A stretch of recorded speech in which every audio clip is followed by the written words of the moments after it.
Science without humanity will never equal quality care. Hello, everyone. I'm Angela Rosa DiDonato. And I'm Marian Leary. And you're listening to Amplify Nursing, a Penn nursing podcast supported by the Pinola Fund for Innovation in Nursing. Amplify Nursing features nurses who are leading the way in science, policy, and innovation. Our guests defy stereotypes, define practice, and disrupt convention. We highlight the breadth and depth of nursing influence on society by amplifying nurses who are pushing boundaries and breaking down barriers to build a new paradigm. Today on Amplify Nursing, we talk to Dr. Terry Richmond, the Associate Dean for Research and Innovation at the University of Pennsylvania School of Nursing. Dr. Richmond is an accomplished nurse and researcher focusing on improving outcomes for victims of trauma. Today, we talk to Dr. Richmond about her journey into nursing, her most recent research focus, and the importance of remembering the humanity in our work. So, Dr. Richmond, I am so incredibly excited to talk to you today. We've been working together for a couple years now, but I don't think we've ever had a conversation like I plan to have with you today. Well, then it's going to be an exciting event, I think. Terry, you are one of the best storytellers I've ever had the pleasure of working with. So I'd like you to start off by telling your story of how you got into nursing and where your career has led you until today. Well, we're talking decades because one of us has been around for a while. I would say how I got into nursing all started when I was 8 years old.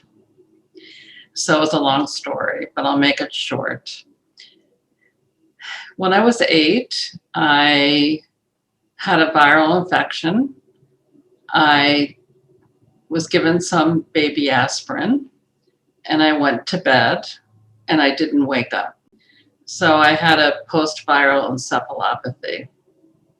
And long story short, I ended up in the hospital for quite a long time. And by the time, intubated, ventilated, the whole 9 yards. And it became very clear to me that the key players in the hospital were the nurses. Now, this is from an 8-year-old's perspective, but I fell in love with the concept of being a nurse. I fell in love with what they did to help me get better.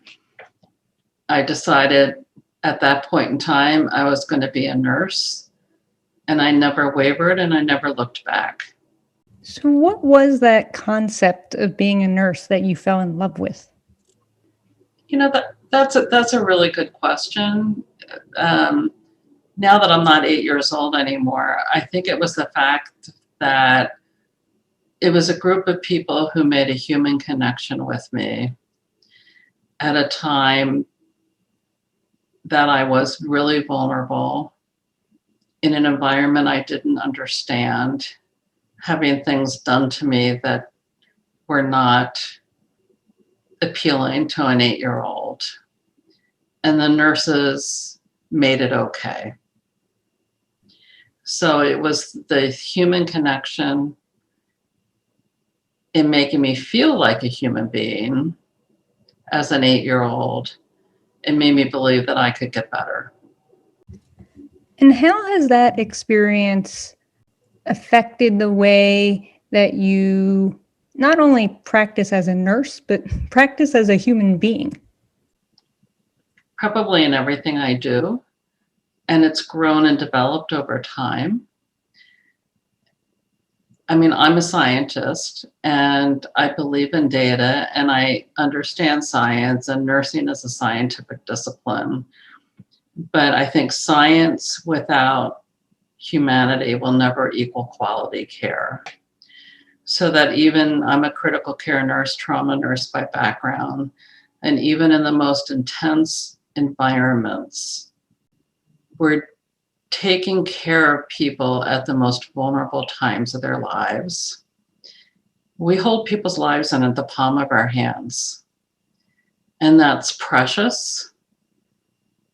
It's profoundly important. And if you believe that, it all comes down to the application of science through a human lens and human interaction. So I definitely want to touch on that more. But first because you have been doing this being the profession of nursing for a few decades now. So how did that journey start? So you're an 8-year-old, you go through this pretty traumatic infection. You then decide nursing is what you were meant to do. What's that transition look like, and where did you begin? I began in a diploma nursing program, and I at Thomas Jefferson University, actually. And I went to a diploma nursing program.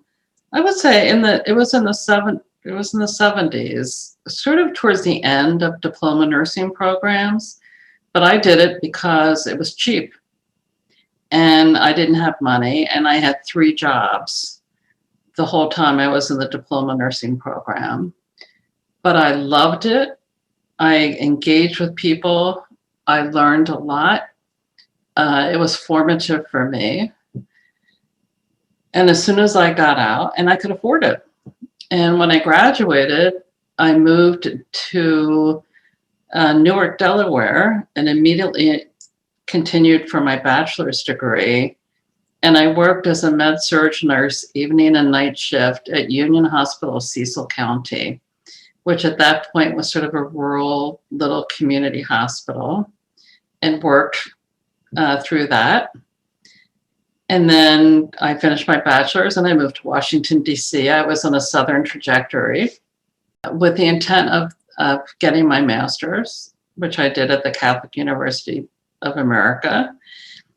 And there I worked full time, and my education was paid for through tuition benefits from my workplace. And it was also in Washington that I started my critical care experience and worked in a high-level trauma center early in the evolution of trauma centers in this country. And it was just fabulous. So how has the work that you started out doing in the trauma unit, how has that evolved over the decades since then? Because your work now as a researcher is focused on injury and trauma. And so I would imagine you've seen quite the change over those years from being a bedside critical care nurse to the work that you're doing now as a researcher. It's all tied up into one thing. And in fact, my husband always says, you've never wavered from what you care about and what you do. So the working in the trauma center, it was at MedStar Washington Hospital Center, was transformative for me. It was highly interdisciplinary. It was at a time in Washington that there were huge violence and gun violence problems. I was there in the era when the plane went down in the Potomac during the Reagan assassination attempt, and had exposure to phenomenal colleagues, phenomenal experiences, and saw the tragic consequences of man's inhumanity to man, and the effects of trauma. And the one, I will say, linking that clinical practice to what I do in research, we worked in primary care teams, who was a close range shotgun wound to his abdomen in a robbery gone wrong. And by all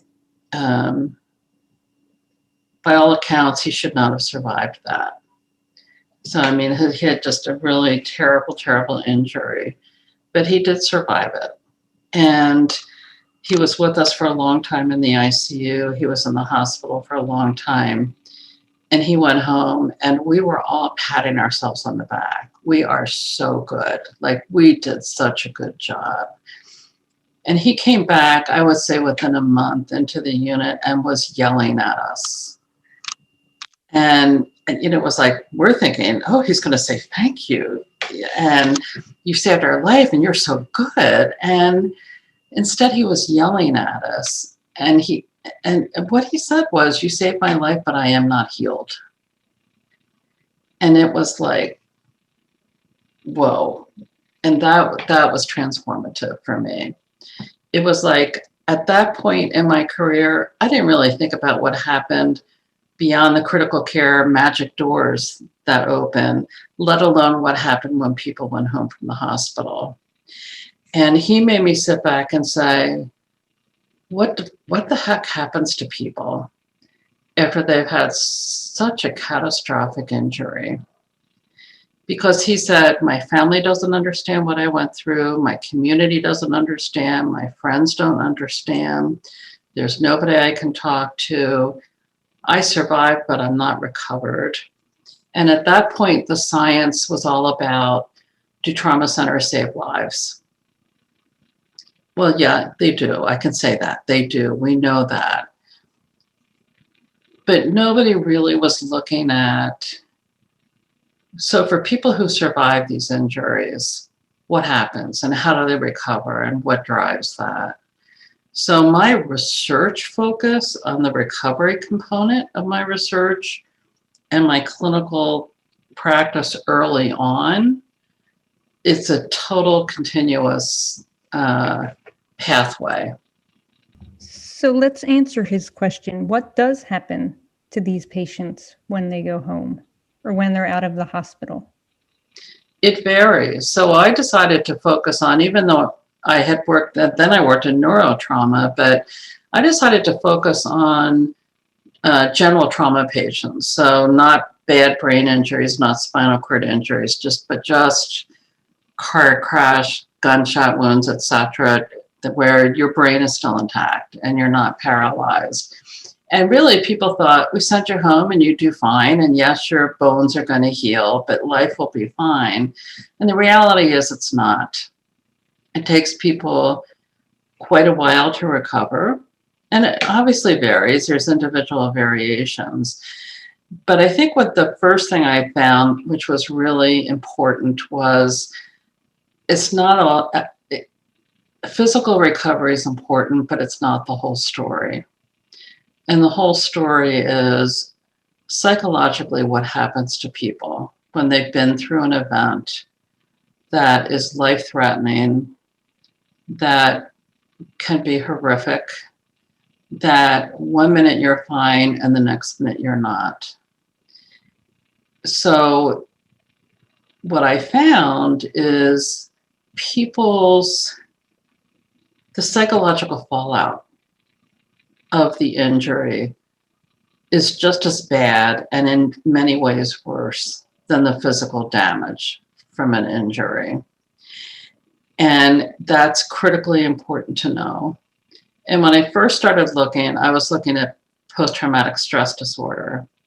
And that's what people still look at predominantly, although not solely, because it's a traumatic event.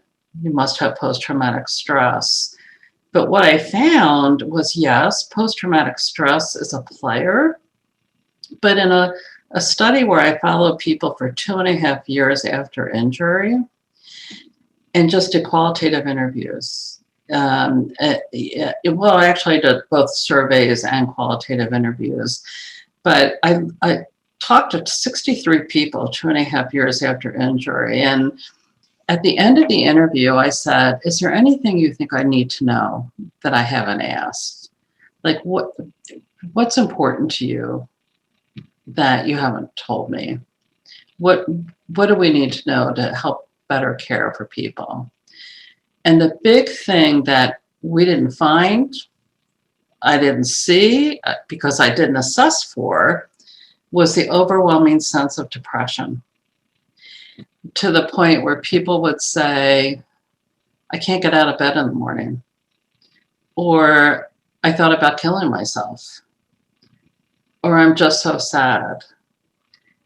And I think that made me really sit back and say, it's not just a physical injury. It's not just post-traumatic stress. It's the overwhelming sense of depression. And that depression, what we uncovered in subsequent studies, really worsened functional recovery, the ability to return to your pre-injury function, and worsened quality of life or well-being. So much to unpack here. How are these patients treated today for this type of mental fallout? I think we still don't do a good job of it. I think it's become increasingly recognized. I think we're paying more attention. We're asked in trauma centers to screen, especially for PTSD, but increasingly depression. But to be perfectly honest, we still live in a healthcare system that's siloed, where we have, physical healthcare and we have mental health care, and they tend to be siloed and not fully integrated. So we have miles to go before we rest or before we sleep to A, break down those silos, and B, identify people most in need. So one of the ways I think about it, as a scientist, you're sort of methodical, right? So first it was people are, not fully recovering. PTSD is a player. Now we're finding depression is an even bigger player. Well, if we know depression and PTSD worsen outcomes, how do we identify those people who have the more severe symptoms of depression and PTSD? So then we developed what I call a predictive screener. I'm not assessing you, are you depressed now, or you have PTSD now, but what's the likelihood when, 2 weeks, 4 weeks, 6 weeks, 12 weeks from now, you're going to have significant depression or PTSD. So you can't give services to everybody. People are out of the hospital before these surface often. You can't, out of 100 people, I can't do everything for everybody. But if we can predict those at highest risk, then we can start saying, okay, this is a 25 out of 100 that are at highest risk. Let's think about how we now can start screening over time so that if symptoms arise, we can then link with mental health services. And that's the work you're doing now? Yeah, that's evolved over the past 10 years. So we developed a predictive screener in an earlier study that was more minor injury, but you can have minor injury and big time depression. So they're not necessarily linked, the severity. And, publish that and work with that. But now we're taking a screener and we applied it to a more recent study where I enrolled over 600 seriously injured Black men and said, does this work as well on a new and different population? How well does it work? We're just getting ready to publish that. And is there a way to improve the predictability of that screener? So, I have a research background, but now we're doing a lot around human-centered design and design thinking and trying to get interventions and solutions to our patients, community members, whomever, at a much quicker rate. I would think that this type of area would be ripe for innovative solutions to get to the patients who need these types of mental health services sooner. You've been working on this for 10 years. Do you see this coming out soon to be able to say, these are the folks who are at highest risk? Let's create these solutions so that we can start treating them. Because as you know, gun violence in this country is on the rise, and it doesn't look like it's slowing down anytime soon. How do we help these people? Well, so first of all, much of my recovery work is gun violence and other kinds of injuries, right? So first of all, that's not exclusive to gun violence. That's a whole nother topic which we can talk about. But second of all, there are multiple people across the world actually who are working on similar areas as me. And I think it's, people are looking, for example, a stepped care model. I can't be all things to all people. I can identify those most at risk. How can we refer people to appropriate behavioral health? How do we work within a system where people have very different kinds of insurance, and insurance drives often access? So can we identify it and think about the right person at the right place at the right time and get people the appropriate services? And how do we make that system work? I think we're making progress in that area, but I don't think we're there yet. Let's talk a little bit about how this past year, the confluence of the pandemic, health inequity, and the push for racial justice has sort of brought on a much more violent year, especially in Philadelphia, than we've seen in a really long time. What do you think accounts for that? So as we think about violence, we think, we're talking gun violence, I think. And the pandemic, I think, has uncovered an issue that is not a new issue. So we have consistently high levels of gun violence in this country. So to say, yes, it's escalating this year, and it's certainly escalating in Philadelphia, but it's escalating on top of a high baseline. So it's not like we've gone from life is really good and now we have a lot of gun violence. So if we look at 40 years of data, sort of 1979 to 2019, right, the most recent data nationally that are available, we've had more than 1.2 million deaths in 40 years from gun violence. So I just want people who don't live and breathe this, who are listening to this, to say, this is not a new thing. This is something that is a consistent and ongoing problem in this country. It's an ongoing problem in Philadelphia. It's an ongoing problem both urban and rural America, that because we live in a society that's chosen to live with so many guns. So that doesn't directly answer your question, but I think it's important that people understand the big picture here. While I do a lot of my work in interpersonal violence, more people die from self-inflicted gun injury every year than interpersonal. And I would love people to really understand that as well. So we see homicide all over the media, but gun suicide is equally, and in some ways, a bigger problem. So it's an ongoing problem. I've worked with gun violence as part of my research agenda for years. It's a hard area to work in. Why do I think it's increasing over the pandemic? I'm trying to think of how to answer that. I don't think we have the full answer, but I think it's impossible to isolate gun violence. And now I'm going to talk about interpersonal gun violence, especially in urban areas, from structural racism, from gross inequities in socioeconomic status, from limited opportunities in impoverished neighborhoods. So it's impossible to isolate that from the broader societal pictures. And we've seen that play out in the pandemic as well, in terms of not all populations are at risk for contracting or dying from COVID. I hope that answers the question a little bit. I think we've now seen, and I guess I would say, nobody wants to get shot. Nobody chooses to get shot.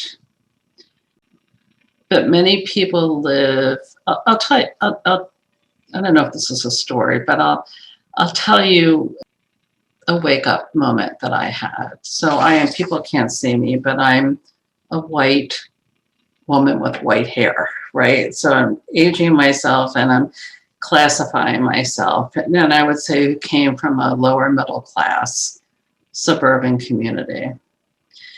And I always believed that everybody has choices. And I came to understand that the choices that I have, which may be a mile long, are not necessarily the choices that some of the people I take care of with gunshot wounds have, where if my choices are a mile long, their choices may be a tenth of a mile.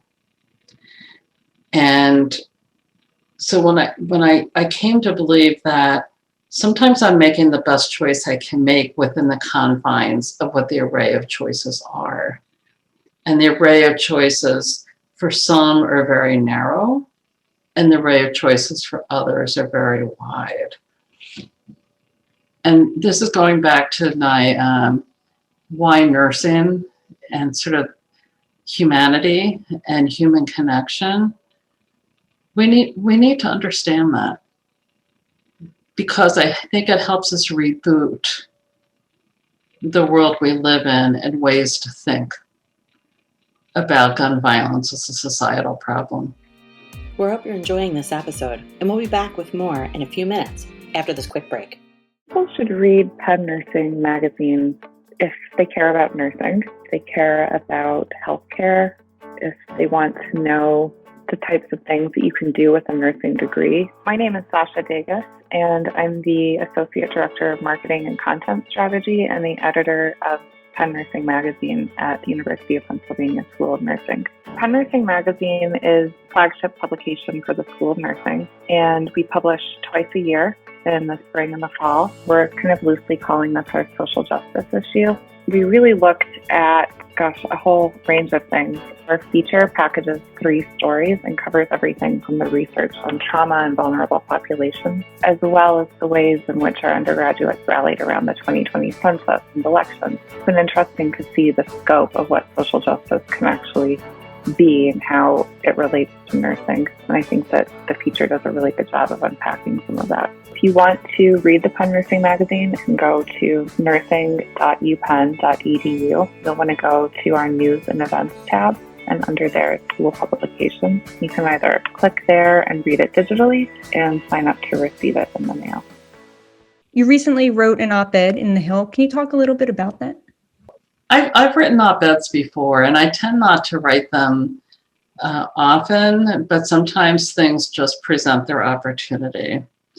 So I wrote an op-ed with a colleague of mine, Eleanor Kaufman, who's an assistant professor, trauma surgeon, who I worked with through her fellowship and when she got her master's of health policy.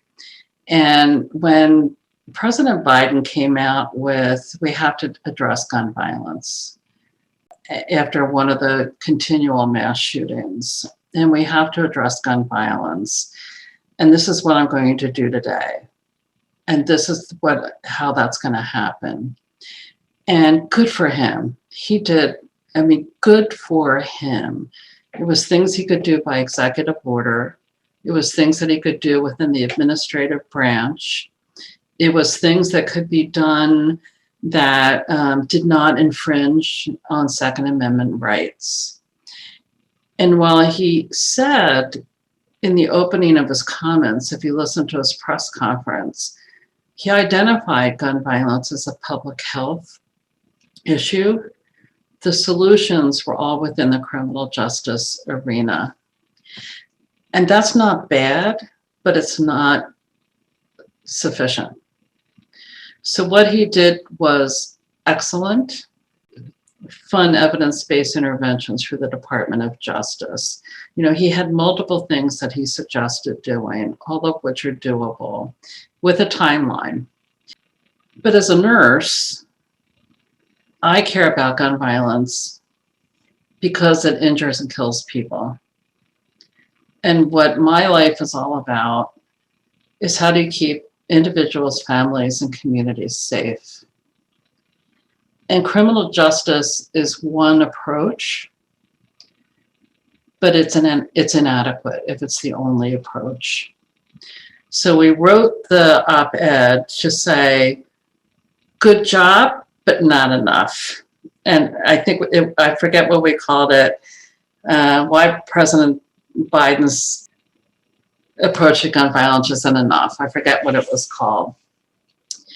And instead, we said, if you really want to make a dent in gun violence, fund NIH and CDC more. So we know funding dried up. We know that there were restrictions on funding research that in any way where the findings could be used to advocate for gun control. A couple of years ago, we increased funding. Congress allocated, this is the second year in a row, $25 million between two agencies. So that's $12.5 million to NIH and $12.5 million to CDC. That may sound like a lot of money, but it is a drop in the bucket. So good that that was done, but again, that's insufficient. Biden said, I'm giving $1 billion to the Department of Justice to implement evidence-based interventions. Well, we need to build the knowledge, right, to drive those interventions. And we need to address the health issues related with gun violence. So we need that money to go into NIH and CDC in addition to the Department of Justice. So we asked for that in our op-ed.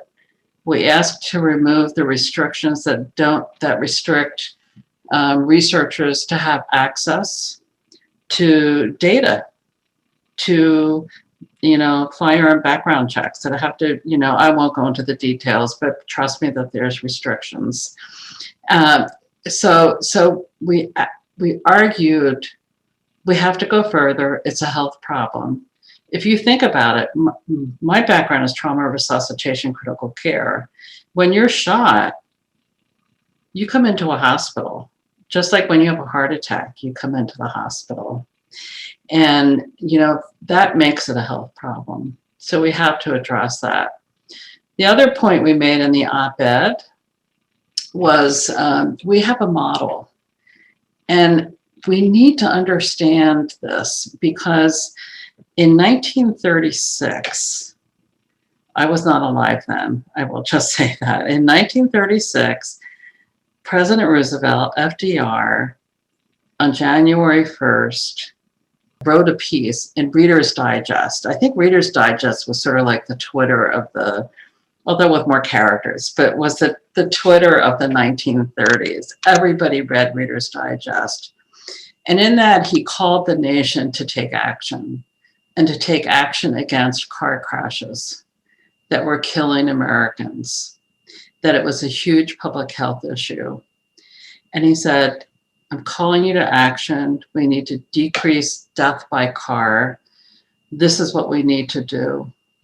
And the reality is we were successful because by the end of the 20th century, it was one of the top 10 public health successes to decrease death by car. And I use that's a great example because we live in a world with a lot of cars. So we didn't get rid of cars. We changed behaviors, we changed environments, we changed car design, we changed, you drive down the road and you have rumble strips so that if you fall asleep, the rumble strip on the right-hand side of the road wakes you up.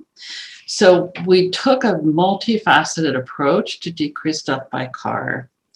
So if we choose to live in a world with cars and we can decrease death and we can create safe environments, we choose to live in a world with guns and we can keep communities safe by using that as a model, by saying it's not all about do I have a gun or not?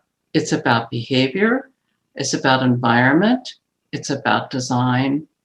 It's a multifaceted thing. And if we can do that with cars, we can do that with guns. I have so many questions I want to ask you about if you even think it'd be possible to control guns the way that we control cars, because people are so viscerally react to any kind of restrictions around guns, more so than almost anything else, maybe the vaccine now. But all right. Is it possible to do that? I go between optimism and pessimism because it's such a highly politicized topic in this country. But here's why I'm optimistic. I'm optimistic because one of the things that we can do as nurses is to say, I care about safety. All I want to do is keep people safe. So we can change the conversation. So instead, I'm not pro-gun or anti-gun. I'm actually a pragmatist. We've chosen to live in a world with guns. How do we do so more safely? And I think if we can change the conversation, we can start moving forward. And we did that successfully in the early years of getting the National Violent Death Reporting System funded through the Senate and Congress, where the head of the Appropriations Subcommittee for Healthcare was Senator Specter at the time, who had an A+ rating from the NRA. And we were asking him to put in the budget $10 million to pilot the National Violent Death Reporting System. And I'm in his office and I say, and I'm with my colleague, Bill Schwab, we say, we're asking for $10 million, not for us, not for our research, not for Penn, but for the CDC. And this is why. And the first thing the chief of staff said was, this is all about gun control, isn't it? And this is why I love being a nurse. So I said to her, you know what? I'm only a nurse. I'm not a Second Amendment scholar. I'm not a constitutional lawyer. All I really want to do is to keep people from being injured and keep people from dying. I want to keep people safe. Are you saying you don't want to do that? And that reboots the conversation. Because first, I don't think a politician is going to say, no, I don't want to keep my constituents safe. But it takes it away from pro-gun, anti-gun, is how do we come together to keep people safe? So for people who are listening to this podcast, so this is what you can do. Find common ground. Don't engage in pro-gun, anti-gun. Find common ground. Separate the facts from opinions. We know that that has been extremely hard. I know we talk about fake news, but I want us to think, and especially nurses to think, here are the facts. This is my opinion. The facts may stay the same, right? Because facts are facts. Opinions may differ, but let's differentiate that. The other thing I would like people to remember is words matter. Words matter. So just move away from pro-gun, anti-gun. Move towards how do we keep people safe. Be inclusive of people whose viewpoints are different than yours and keep the conversation going. And I think if we do that, there's the opportunity to move forward. So I know you've just been appointed to the National Academy of Sciences, Engineering, and Medicine's Board on Population Health and Public Health Practice. Is that the area that you're going to be focusing on? Is it for gun violence? No, it's a broad issue of public health concern. So, and it's not what I focus on, it's what the board focuses on. So this board focuses on broad areas of importance to public health and public health population health and public health practice, such as vaccinations, such as health equity issues. So broad issues. So certainly gun violence may be one of those issues, but it's broad issues.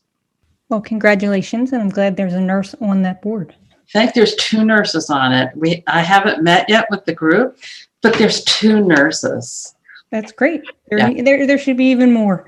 I don't know how many people are on that board, but there should always be more.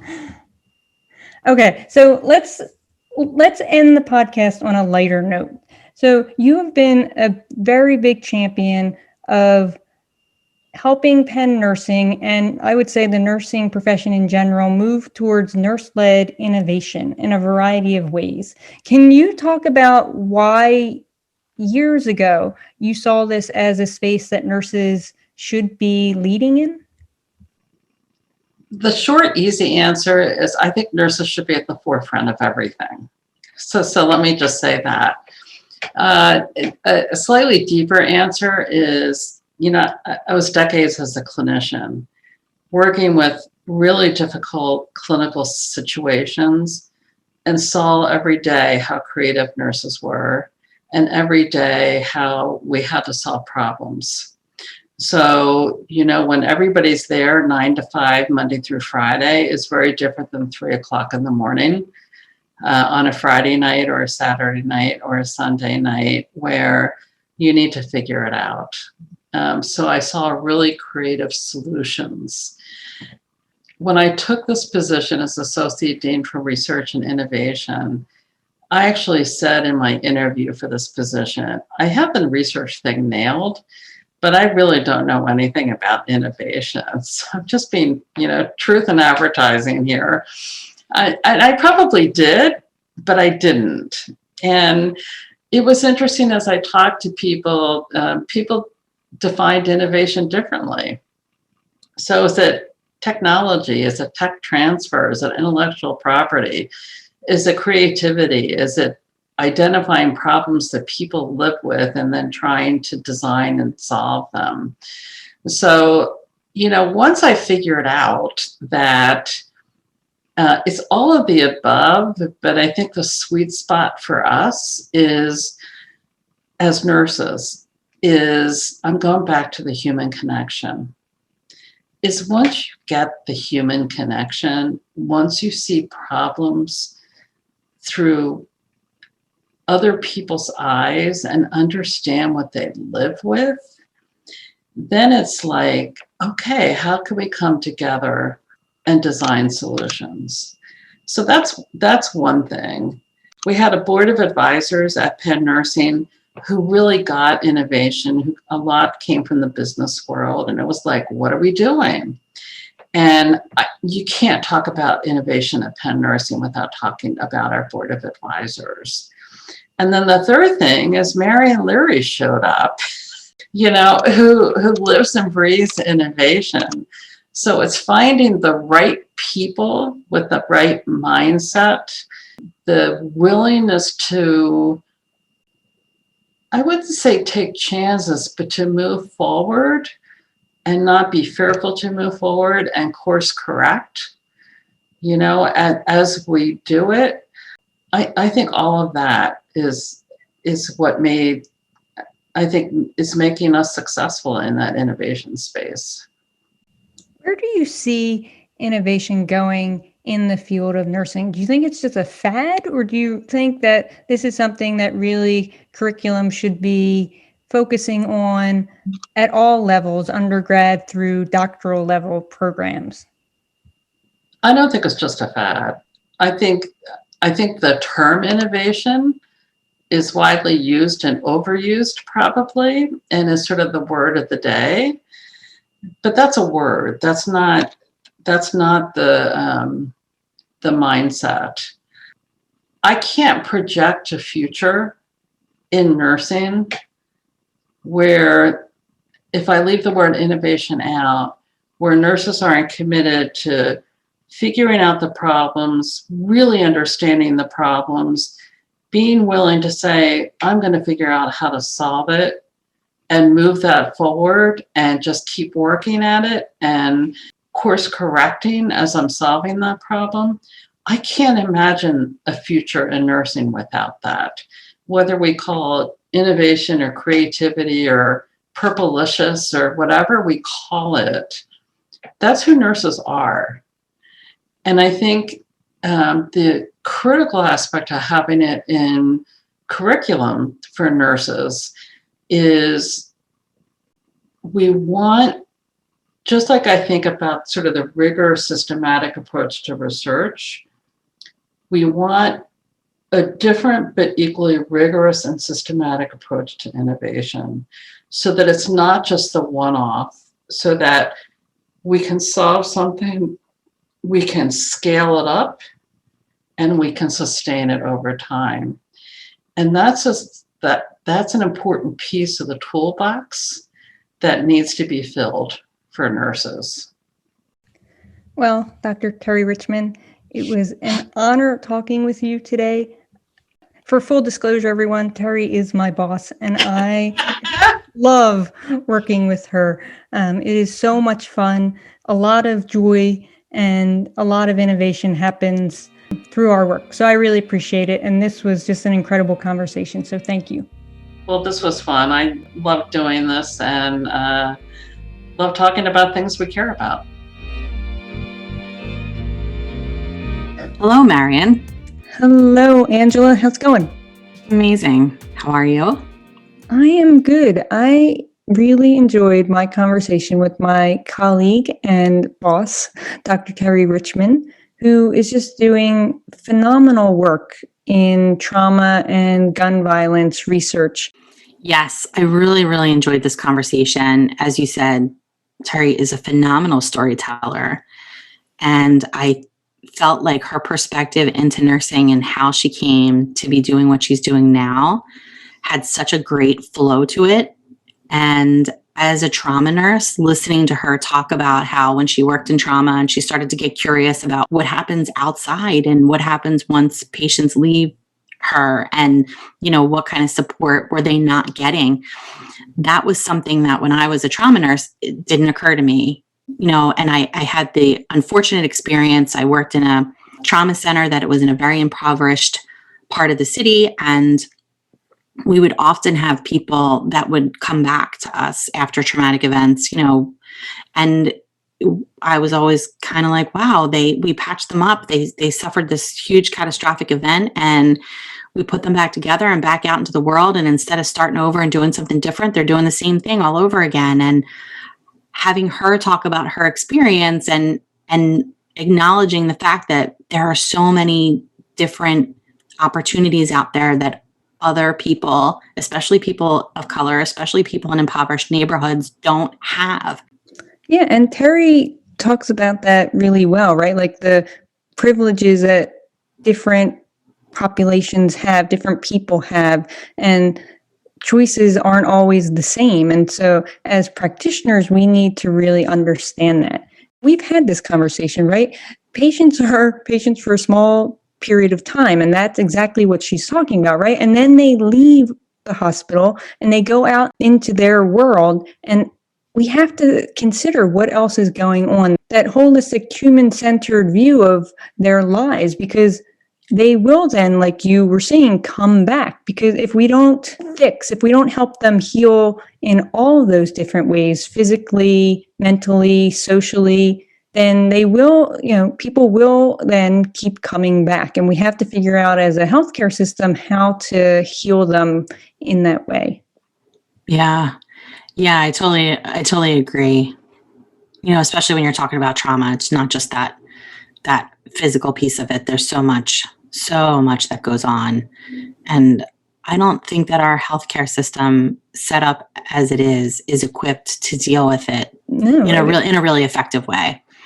It's not. And Terry says, science without humanity will never equal quality care. It is up to us as the providers to figure out a way to provide holistic quality care to all of our patients, whether they're in the hospital or discharged home into their communities.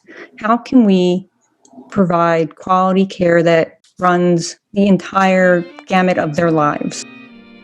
Amplify Nursing is hosted by Dr. Angela Rosa DiDonato and Marion Leary, and produced by the University of Pennsylvania School of Nursing, with special thanks to our Department of Information Technology Services for their assistance. Music for the podcast was created by Harper Leary. The podcast is made possible by the Krista and Rich Pinola Fund for Innovation in Nursing. Follow us on Twitter at Penn Nursing.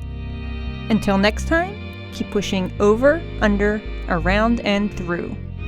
We want to thank you for listening to the Amplify Nursing podcast and remind you to subscribe to the podcast on iTunes, Spotify, Google Play, iHeartRadio, or wherever you enjoy your podcast listening. And if you can, please do us a solid and rate and review us as well. It will go a long way in amplifying our episodes.